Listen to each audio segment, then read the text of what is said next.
மூன்றாவது பிரிவை சேர்ந்தவர்கள் அவர்கள் மிருகமாகவே வாழ்வார்கள். கிறிஸ்தவர்கள் தான், எனக்கு அவங்கள தெரியும், நான் இப்படி முன்னோர்களின் சாபம் அவள் கிறிஸ்தவளாக இருந்தாலும் அவளுக்குள்ளே இருந்து வெளிப்பட்டு கொண்டே இருக்கும். முன்னோரின் சாபம் அவர்களை விட்டுட்டு போகாது. ஏன்னா முன்னோர்கள் எப்படி வாழ்ந்தார்களோ எகிப்தியர்களைப் போல வாழ்ந்திருப்பார். வெட்டுவேன், குத்துவேன், சூறையாடுவேன், பங்கிடுவேன் எகிப்தியர்கள் சொன்னது போல இவர்களுக்கு எல்லாமே தெரியும். நாங்களும் வெட்டுவோம், குத்துவோம், பைபிள் எடுத்துகிட்டு வருவோம் சர்ச்சுக்கு, அதெல்லாம் செய்வோம். ஆனால் நாங்கள் வெட்டுவோம், குத்துவோம், சூறையாடுனா திருடுறது, வழிபறி பண்ணுறது, சூறையாடுவோம், நாங்களே பங்கிட்டுவோம். இது போல சாபம் உள்ள ஜனங்கள் இருக்கிற மூன்றாவது கேட்டகரி. இதையே நீங்கள் தொடவே கூடாது. இவர்களுக்கு என்ன சாயம் தெரியுங்களா? சிங்க முகம், சரீரம் முழுவதும் குதிரை சரீரம், அவள் வாளிலே கொடுக்கு இருக்கும். இது ஒரு துஷ்டம் இருக்கும். இதுதான் மூன்றாவது கேட்டகரி. அந்த செகண்ட் கேட்டகரியும் பரலோகத்துக்கு வரைக்கும் எடுத்துக்கொள்ளப்பட முடியாது. இந்த கேட்டகரியும் பரலோகத்துக்கு எடுத்துக்கொள்ளப்பட முடியாது. ஏன்னா இவன் மாறி முதல் 10 கேட்டகரியில் வரணும். நான் ஒரு காலத்தில் எப்படி இருந்தேன் தெரியுமா? இப்படி என்று சொல்லி மிருகமாக சர்பத்தை போடு பாருங்க, சிங்கம், உடல் ஃபுல்லா குதிரை, சரீரம் எல்லாம் வாலு, நட்டோக்காலி கொடுக்கு. இந்த கேட்டகரியில் உள்ள ஜனங்கள் கிறிஸ்தவர் தான். அவர்களும் சபையில தான் இருப்பார்கள். அவர்களும் சபையில தான் இருப்பார்கள். அப்படியேப்பட்டவர்களை தேவ ஜனங்கள் தொடக்கூடாது, எவ்வளவு ஊழியக்காரனும் தொடக்கூடாது. அவர்களை அட்வைஸ் பண்ணி முதன்மையான இருக்காங்க பார்த்தீங்களா, அவங்க கேட்டகரிக்கு உங்களை கொண்டு வரணும். 2வது பிரிவில் இருக்கிறவர்களையும் முதல் பிரிவுக்கு இவர்களை கொண்டு வரணும். அதுக்கு தான் தேவ மனுஷர்கள் இந்த மிருகம் உள்ள இந்த ஜனங்களை கர்த்தர் மாற்று. இவர்களுக்கு இன்னொரு பேர் என்னமா? வணங்கா கழுத்து உள்ள ஜனங்கள். இன்றைக்கு இஸ்ரவேலிலே இந்த புத்தி உள்ளவர்கள் இருக்கிறார். புறஜாதிகளுக்குள்ளே இந்த புத்தி உள்ளவர்கள் இருக்கிறார். நீங்கள் எப்படி இருக்கிறீங்க? இந்த 3 பிரிவை சேர்ந்தவர்களாக இருந்தால் ஃபர்ஸ்ட் பிரிவை சேர்ந்தவர்களாக வாழுங்கள். தங்களை தாங்களே புகழ்ந்து பேசாமல் தேவனை நம்மை புகழ வேணும். அதான் பெருசு. தேவன் புகழ வேணும். அந்த ஃபர்ஸ்ட் கேட்டகரி என்ன செய்வான்? தேவனுடைய பிரமாணத்தை கை கொள்வான். நல்ல பரிசுத்தமானுங்க அவரு, நல்ல தேவ மனுஷனுங்க அவரு. எதை கொண்டு சொல்ல முடியும்? அவர் நல்ல பரிசுத்தவான் உனக்கு எப்படி தெரியும்? தேவனுடைய 10 கட்டளைகளை யார் கை கொள்கிறானோ அவன் தான் நல்ல பரிசுத்தவான். அதை கை கொள்ளாமல் விட்டு கண்ணில் பரிசுத்தம், மூக்கில் பரிசுத்தம், காதில் பரிசுத்தம் சொல்லிட்டு இருக்காம அவனுக்கே ஒழுங்கா போதிக்க தெரியல. தேவ பிரமாணங்களை கை கொள்கிறவன் தான் உன்னத பரிசுத்தவான். வேதத்தில் தெளிவா இருக்கிறது. கட்டளையே விளக்கு, வேதமே வெளிச்சம், போதக சிற்சிய ஜீவ வழி. கட்டளை தான் விளக்கு, வேதம்தான் வெளிச்சம். இதை எல்லாமல் நீ பரிசுத்தவான் ஆக முடியும். தேவன் தம்முடைய குமாரன் ரத்தத்தினாலே நம்மை பரிசுத்தமாக்கினார். நாம் பரிசுத்தவான்கள் தான். ஆனாலும் அந்த பரிசுத்தவான்கள் பட்டியலிலே நாம் தக்க வைக்கப்பட வேண்டுமானால் தேவ பிரமாணத்தை கை கொள்ளுங்கள். தன்னடக்கம் தேவை. அந்த 10 கட்டளைகளை நீங்கள் சரியாக கை கொண்டால் இந்த 5 புயங்களை நீங்கள் அடக்கி ஆளலாம். புரியுதுங்களா? உடனே முடியாது, பழகினீங்கன்னா ஈஸியாக இருக்கும். அதனால தேவன் நம்மை ஆசீர்வதிப்பார். செகண்ட் கேட்டகரியாக இருந்தால் நீங்கள் வரிகளை எடுத்துக்கொள்ளப்பட முடியாது. அவர்கள் இங்கே சபையில் தான் இருப்பார்கள். அப்படி 3வது கேட்டகரி எத்தனைக்கெல்லாம் அருவா அடிக்கணும், குத்தணும், வெட்டணும், எகிப்திய ஆவி, அவங்க மிருக குணம் உள்ளவர். அவர்கள் சபைக்கு வருவார்கள், போவார்கள். அவர்களை தொடவே கூட அவன் நெஞ்சை நிமித்தி தான் வருவான். ஏன்னா இன்னும் தெரியுமா, அவன் பேய், அவன் துஷ்ட மிருகம். அவனை விட்டு ஃபர்ஸ்ட் கேட்டகரியில் இருக்கிறவர்கள் வருகையின் சிந்தை உள்ளவர்கள், பரலோகத்தையும் சிந்தைவர்கள். இப்படியாப்பட்டவர்களை விட்டு விலக வேணும். சபைக்கு ஒரு நாள் சோத்திரம் பிரைஸ் தராங்க, அதோடு முடிச்சுக்கணும். அவங்களோட எந்த விஷயத்திலும் கலந்து கொள்ளக்கூடாது, அவர்களை துர்பிரயோஜனப்படுத்தவும் கூடாது. தான் 3வது கேட்டகரி. இந்த 2 கேட்டகரி கைவிடப்பட்டு போகும். முதல் கேட்டகரியில் இருக்காமா முதல் பிரிவு, அவன் தான் பரலோகத்துக்கு போவான். அவன் தான் வரிகள் எடுத்துக்கொள்ளப்படுவான். அவனை தான் பூர்ணத்துக்கு கொண்டு போக முடியும். இவங்களெல்லாம் கொண்டு போக முடியாது. 100 வருஷம் விசுவாசியான்னு சொன்னால் உன் பீத்த வாயை வச்சுக்கிட்டு நீ எப்படி இங்கேயே தான் இருப்ப. என்ன வாயி? பீத்த வாயை வச்சுட்டு இங்கே தான் இருப்ப.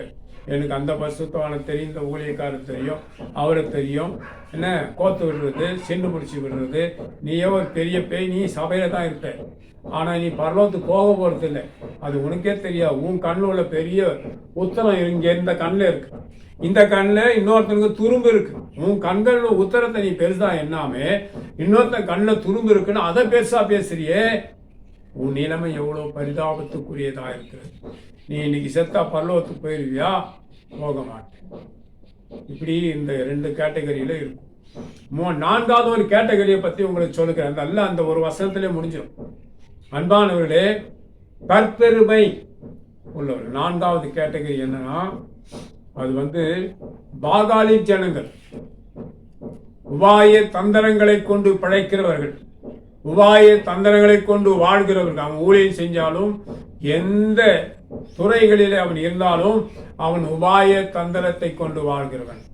இந்த உபாய தந்திரம் அவர்களுடைய முன்னோர்கள் ஒரு பாகாலை வழிபட்டார்கள். அது பன்றிகளின் மாம்சங்களை சாப்பிடும், பன்றிகளின் ரத்தத்தை குடிக்கும், நிர்வாணமாய் அலையும், காட்டில் இருட்டில் தான் இருக்கும். இதை தான் தெய்வமாக ஏற்றுக்கொண்டு வழிபட்டார்கள். அந்த ஆளுகை தான் நீ கிறிஸ்தவனா மாறினாலும் அந்த ஆளுகை தான் உனக்குள்ள இருக்கும், அந்த ஆளுகைக்குள்ள தான் நீ இருப்ப. ஆனா நீ செல்வந்தன் ஆகுவதற்கு எல்லா பொய் பித்தலாட்டும் எல்லா உபாய தந்திரங்களையும் செய்து நீ செல்வந்தன் ஆகலாம். ஆனா அந்த ஆளுகையில் இருக்கிற நீ பரலோகத்துக்கு மட்டும் போக முடியாது. நீ சாகும் போது, உன் உயிர் பிரியும் போது, அந்த பாகால் தான் உனக்கு பக்கத்துல நின்று உன் ஜீவனை கொண்டு போகுமே ஒழிய தேவன் உன்னை கொண்டு போக முடியும். ஏனென்றால் அந்த பாகாலுடைய ஆளுகையில தான் நீ வாழ்ந்து கொண்டிருந்தாய். நீ சம்பாதித்த சம்பாத்தியம் எப்படிப்பட்டது? உபாய தந்திரங்களை கொண்டுதான் பேசினாய், உபாய தந்திரங்களை கொண்டுதான் எல்லாம் வேலையை செய்தாய். அந்த உபாய தந்திரங்களினால் சம்பாதித்த சம்பாத்தியம் உன்னோடு அழியும். அன்பானவர்களே, அந்த பாகால் உங்களை விடவே விடாது. அந்த பாகால் உன்னை விட்டுவிட வேண்டும்னா அந்த பாகாலை நீ ஏற்று நிற்க வேண்டும். எப்படி ஏற்று நிற்க வேணும்? ஜீவனும் தேவனுடைய வார்த்தையில் யாரும் ஏமாற்றக்கூடாது, பொய் சொல்லக்கூடாது, கள்ள சிரிப்பு சிரிக்கக்கூடாது. இதான் உபாய தந்திரம். அப்படியே சிரிச்சு சிரிச்சு பலரை ஏமாத்துறது, இது உபாய தந்திரம்.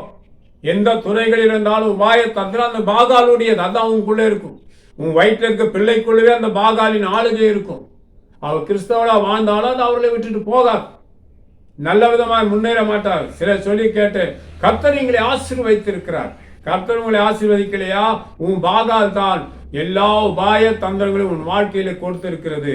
குறுக்குவையிலே வாழ்க்கையை மேம்படுத்தி கொண்ட பாகாலின் ஜனங்கள் தான் நீங்க. இயேசு கிறிஸ்துவை ஏற்றுக்கொண்டாலும் அதை விட்டு விலகினால்தான் உங்களுக்கு நல்லது. அல்லேலூயா. அதே கேட்டகரியில 4th கேட்டகரியில இன்னொரு வேலை. இவர்களுக்காக வருஷந்தோறும் யாகம் வளர்க்கப்படுகிறது. லொகேஷன் நான் சொல்ல விரும்பலங்க. தாலுக்கா வாரியா அந்த மக்களை கணக்கெடுத்து வைத்திருக்கிறார். என் மக்கள் எந்த துறைகளிலே இருந்தாலும் அவர்களுக்கு எதிர்ப்பே வரக்கூடாது. அவர்கள் செல்வந்தர்களாக வேணும், அவர் முன்னேற்றம் அடைய வேண்டும். எந்த துறைகள் இருந்தாலும் அவர் செல்வந்தர்களாக வேண்டும், அவருக்கு எதிர்ப்பே இருக்கக்கூடாது. அப்படி என்று யாகம் வளர்க்கிறார்கள். அது ஒரு பாகால்.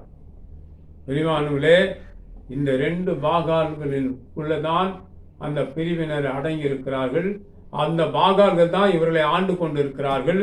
அந்த ஆளுகையில் இருந்துதான் இவர்கள் பணம் செல்வந்தர்களாகிறார்கள். பேசி பாருங்கள், பயங்கர டேலண்டா பேசி சிரிப்பான், கள்ளச்சிரிப்பு. அந்த பாகாலுடைய ஜனங்கள் தான் இந்த 4வது பிரிவு. இந்த 4வது பிரிவை சேர்ந்தவர்கள் அந்த பாகாலுடைய ஜனங்கள். எப்பவும் அந்த பாகால் உங்களுக்குள்ள இருக்கும். ஊழியக்காரனா இருந்தாலும் உனக்குள்ள இருக்கும். பத்திரமா பேசுவான், திருடுவான். அவனை நம்பி ஒரு 1000 ரூபாய் கொடுங்க பார்க்கலாம், 700 ரூபாய் திருடிடுவான். அவனுக்கு திருடி சாப்பிட்றது, ஏமாத்தி சாப்பிட்றது ஒரு டேலண்ட். அன்பான டேலண்ட் இல்லை, அந்த பாகாலுடைய ஆளுகையில் இவர் இருக்கிறதுனாலே இந்த புத்தி தான் அவனுக்குள்ளே இருக்கும். அவன் கோத்து விடுவான், சிந்து முடிப்பான். வலியவனை கண்டா குனிந்து போவான், வாழை ஒட்ட வச்சுக்குவான். எளியவனை கண்டா நெஞ்சை நிமித்துவான். இது போல கேடுகட்ட புத்தி உள்ளவர். 2 அந்தகார வல்லமையினாலே ஆளுகை செய்யப்பட்டு வாழ்ந்து கொண்டிருக்கிற ஊழியக்காரன் ஜனங்களும் இவர்கள் அவர் வாயில கிட்ட போய் பாருங்கள். ஐயோ, அவ்வளோ பொய் பித்தலாட்டும். அடிச்சிருவோமா, இதை பண்ணிடுமா, அதை பண்ணிடுமா, இவங்க ஒரு நாளும் பரலோகத்துக்கு போக போறதில்ல. அந்த பாகாலை ஜெயிக்காமல் இவர்கள் யாரும் பரலோகத்துக்கு போகவே முடியாது. இவர்களுடைய பரிதாபத்துக்குரிய ஜனங்கள். அவங்க சொல்ல, நாங்கள் தான் தமிழ்நாட்டில் முதன்மையாக இருக்கிறோம். ஒன்றும் இல்லை, நீ தான் பாதாளத்துக்கே முதன்மையாக போற. நீ தான் உனக்கு எடுப்பாரு கிடையாது. அந்த பாகால் நீ சாகும் போது பாகால் விடாது. அந்த 2 அந்தகாரங்களும் உன்னை பிடித்து இப்ப ஆளுகை செய்து கொண்டு இருக்கிறது. நீ சாகும் போது உன் நாவி அதுதான் கொண்டு போக வழியே உன்னை பரலோகம் கொண்டு போக முடியாது. பரலோகத்தை நீ போக மாட்டாய். இதான் 4வது கேட்டகரியில் இருக்கிற மக்கள். அன்பான தேவஜனமே, இந்த 4வது கேட்டகரியில போய் விழுந்து விடாதீர்கள். அது உங்களை பரலோகத்து போக விடாது. நீ செல்வந்தர்களாகுவதற்கு என்ன கள்ள வழிகள் உண்டோ எல்லா உபாய தந்திரங்களையும் அது உங்களுக்கு சொல்லி கொடுத்துரும். ஆனால் அது ஆளுகை நிர்வாணமா இருக்கிற பாகால், பன்றிகளின் மாம்சங்களை, பச்சை மாம்சங்களை சாப்பிடுகிற பாகால், பண்டிகளின் ரத்தங்களை குடிக்கிற பாகால், உபாய தந்திரம் நிறைந்த பாகால். அன்பானவர்களே, இந்த பாகாலுக்கு பிள்ளைகளா இருக்கிறவர்களே, நீங்க கிறிஸ்தவங்களா மாறினாலும் தேவன் பட்சமாங்க. நீ உபாய தந்திரத்தை வச்சு வாழலாம், இப்படி வச்சு பணம் சம்பாத்தியம் பண்ணிடலாம், இவங்களை ஏமாத்தலாம் என்ன நினைக்காதீங்க. அது உங்களுக்கு ஆபத்தை தான் விளைவிக்கும். எவ்வளவு பெரிய பக்திமானா இருந்தாலும் சரி, நீ எவ்வளவு பெரிய ஊழியக்காரனா இருந்தாலும் சரி, உன் மனசாட்சியை தொட்டு சொல்லு, நீ எப்படி பணக்காரனானே, எப்படி உனக்கு ஒரு ஐஸ்வர்யம் வந்தது, நீ என்ன விதமான வார்த்தைகளை உபயோகப்படுத்தினான், எவ்வளவு தந்திரமான பேச்சு பேசி இருக்கிறாய் உன் பிரசங்கத்துல வழக்கத்துல. ஒருவன் உதவி செய்கிறான்னு சொன்னா அவனுக்கு எடுத்து அதை நீ வாங்குவதற்கு எவ்வளவு கள்ள வழியை செய்திருக்கிறாய். இதான் உபாய தந்திரம். இதான் அந்த பாகாலுடைய ஜனங்கள். தேவன் பிறனுக்குள்ள யாதொண்டி இச்சையாதிருப்பாயாக. நீ பிறனுக்குள்ளதான் இச்சித்து வாழ்றீ. உன்னோட பாகால் அப்படிப்பட்டவன். அதோட சொந்த ஜனங்கள் தான் நீங்கள். ஆண்டவராய் இயேசு கிறிஸ்துவின் ரத்தத்தினாலே நீ கிரியத்து கொள்ளப்பட்டாலும் நீங்கள் எல்லாவற்றையும் விட்டு விலகி தேவனை மட்டும் சார்ந்து வாழுங்கள். பொய் சொல்லாமல், ஏமாத்தாமல், அடுத்தவனுக்கு கிடைக்கிற நன்மைகளை கெடுக்காமல் தேவன் பட்சம் இருந்தால் நீ பரலோகம் போவ. நீ எவ்வளவு பெரிய ஊழியக்காரனா இருந்தாலும் சரி, எவ்வளவு பெரிய ஊழியக்காரனா இருந்தாலும் சரி, நீ பைபிளே கரைச்சு குடிச்சிட்டேன்னு சொன்னாலும் சரி, உன் நிலைமை பரிதாபத்துக்குரியது. உனக்கு பேர் என்ன? பாகாலுடைய ஜனங்கள். அது ஒரு பெரிய வலு சர்ப்பம். அது புரிஞ்சுக்கிறங்க. அதுதான் உங்களை கொண்டு போக வழியே வேற யாரையும் கொண்டு போகாது. இவர் என்ன பிரிவை பத்தி பேசுறார். ஒருவன் சொல்லியிருக்கான், அவர் எங்க ஜாதியை பத்தி பேசுறார். எங்கேயா போட்டு பாரு பார்ப்போம்னா, போட்டு பார்ப்போம். பார்த்தனா பிரிவை பத்தி தான் பேசுறார், ஜாதியை பத்தி பேசல. உங்களுக்குள்ள இருக்க கெட்ட புத்தி, தாழ்வு மனப்பான்மை, இது பன்றி குணம். பன்றி எப்பவுமே அப்படிதான் இருக்கும். அன்பானவர்களே, இப்படிப்பட்டதான கேட்டகரி உள்ளவர்கள் 3 கேட்டகரியை சேர்ந்தவர்களும்.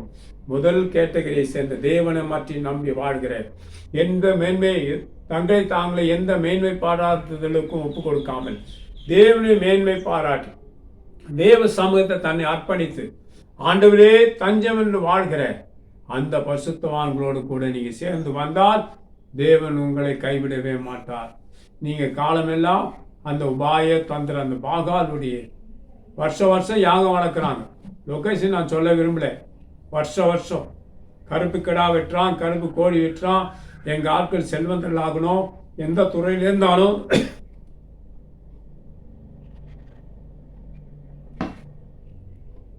வசதியா வரணும். பன்றியை கூட கொண்டு பலி செலுத்துறான்.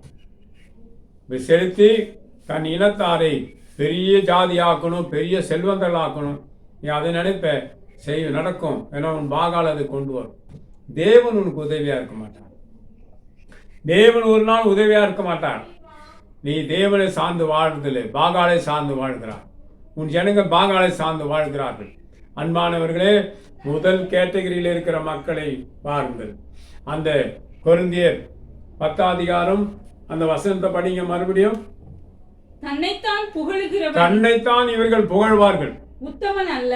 உத்தமன் கிடையாது. கர்த்தரால் புகழப்படுகிறவனே உத்தமன். அல்லேலூயா. தன்னைத்தானே புகழ். எங்களுக்கு எல்லாம் தெரியும், அவங்கள தெரியும், எம்பியை தெரியும், எம்எல்ஏ தெரியும், அந்த போலீஸ் பெரிய அதிகாரி எனக்கு சொந்தக்காரர் தான், அவரும் எனக்கு தெரியும், குட்டி சவரு. இப்படியெல்லாம் பேசக்கூடாது. தேவ பிள்ளைகள் வாயிலே தேவனுக்கு தெரியும். ஒன்றுமில்லாமல் தேவன் உருவாக்குகிறார். உன் புயபலத்திலே வாழ்கிறாய், உன் புயபலத்தை சார்ந்திருக்கிறாய். தேவனை சார்ந்து வாழ வேண்டும். தேவன் தான் நமக்கு தஞ்சம். எலியா தீர்க்கதரிசி தேவனை சார்ந்து வாழ்ந்தார். எத்தனை தீர்க்கதரிசிகள் தேவனை சார்ந்து வாழ்ந்தார்கள்? ஒருவரும் கெட்டு போகவில்லை. கர்த்தர் ஆசீர்வதித்து அவர்களை வழி நடத்தினார். அல்லேலூயா.